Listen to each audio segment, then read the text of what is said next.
What's going on, everyone? So 15, 5, 6, and 2. And let me guess, he still doesn't belong, right? Austin Reaves, he only got a spot on Team USA because he's a Laker. He didn't deserve it. He's not that guy. He's not him. He just happened to lead Team USA in a victory over Greece and led all scorers. He also dished out 6 assists, got a couple steals, had some nice highlight plays, and a dominant fashion win against Greece, right? And now Team USA is 2-0. Austin Reaves has been one of their most consistent guys this entire run through all the exhibition games, through all of these, group play games. And, he's really stood out in ways beyond just the Laker hype. And it's remarkable, right? I mean, the dude goes from undrafted to, maybe he has some potential, to, no, he's actually this really good, all-around, efficient, effective player, to, he's elevated himself in the playoffs and being the most consistent guy for the Lakers, arguably, throughout the playoffs, especially in that Denver series. I mean, LeBron had that last game where he just was trying to keep them from getting swept. But outside of that game, Austin Reaves was remarkable. And now he's on a literal global stage in the Olympics, in FIBA, going for the World Cup, and has been just spectacular. The dude's averaging double figures. He's averaging just solid defense, solid assists, solid efficiency. The dude is just, and that's what makes him so special. It's not flashy, fancy highlights and, these big dunks and windmills and all that. It's just, he just plays basketball, right? He's out there and he's just hooping. And he's just playing the game the right way, right? He doesn't try to do too much. He doesn't try to go beyond his boundaries or beyond his level of play. He's unselfish. He gets people involved. He's able to just create for himself and create for others and just plays the game and approaches the game the right way. You don't see Austin Reaves taking bad shots, right? He takes efficient, effective shots. Even with the Lakers this past year, how many times was he passing up shots or, you're just like, come on, just shoot the ball, take the ball, because he wanted to get the better shot, or he wanted to not be as selfish.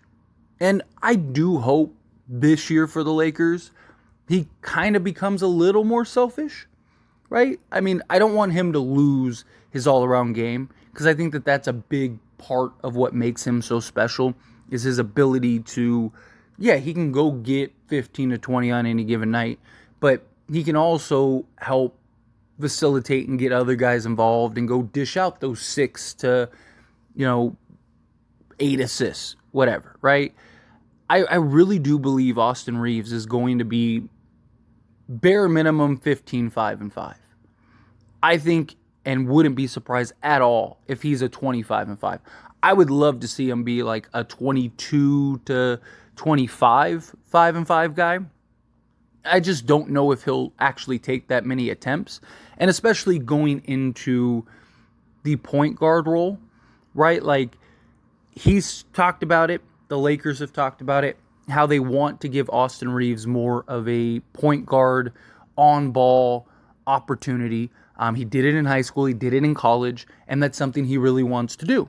Right? He wants to be the point guard. And for the Lakers, it makes a world of sense, just in the regards of you look at the roster that we have and you look at guys like Max Christie, and the Lakers are super high on Christie. Christie looks like he could end up being somebody special. He's 20 years old. We'll see where he goes, but he was great. He looked like a man amongst boys in Summer League. And it's if he's going to be the 2 guard of the future, what do you do with Austin Reaves? Right? Do you bring him to the bench? No, he's too good. He's too effective. He's too efficient. So you just slide him over to the 1 and you allow him to be that playmaker, to have those abilities. We've seen the improvement on defense. We've seen his ability to make plays. We've seen his ability to score, right? And, he's the kind of guy that you need to win NBA championships.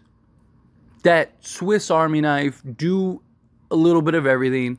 You think of guys over the course of like NBA championship rosters, and I'm not necessarily comparing them in the sense of like skill level or anything like that, but like you think of guys like Scottie Pippen, James Worthy, like these guys that did everything. Even guys like Robert Horry or Derek Fisher or Rick Fox, right? These guys did everything. Lamar Odom, right? Like you go through the history and it's like you always seem to have those guys that are just the glue guys, right? They're the ones that will take on the challenges and can go off on any given night, but also are unselfish and willing to make the sacrifice for the betterment of the team and stuff like that. Again, not talking about talent level necessarily. I'm not trying to say Austin Reaves is, Scottie Pippen or James Worthy or anything like that, but it's the role and his ability, right? Steve Kerr talked about how he's the glue guy, right? How he's he's the ultimate kind of just, I call it gap player, right? Like you can play him with the starters, you can play him with the bench unit, you can play him, alongside your star, you can play him without a star, and he's going to make the right play at all times. He's going to, do what is best for the team, and those kind of guys are really special. You know what I mean? Like, even look at guys like Manu Ginobili, right? I think that's a solid comparison for Austin Reaves, right? A guy that, yes, Manu came off the bench, but he was such an intricate part of that Spurs dynasty, right? Even guys like Draymond for the Warriors, right? Again, not saying that Austin is the defensive guy or the size or anything like that, but what Draymond did is, play defense, rebound, facilitate. He wasn't much of a scorer, but he could score, especially more so in his like prime days. He could go get you a couple buckets. Like Austin Reaves is that guy. He can defend, he can rebound, he can shoot, he can score, he can create his own shot, he can create for others. That is extremely valuable. And we're seeing that value really make an impact on Team USA. We're seeing that value translate beautifully. And you're talking about a roster full of like franchise guys. Most of this roster are franchise guys like Anthony Edwards, Brandon Ingram, Jalen Brunson. Like all these guys are number one guys on their current rosters. Even guys like Mikal Bridges, stuff like that.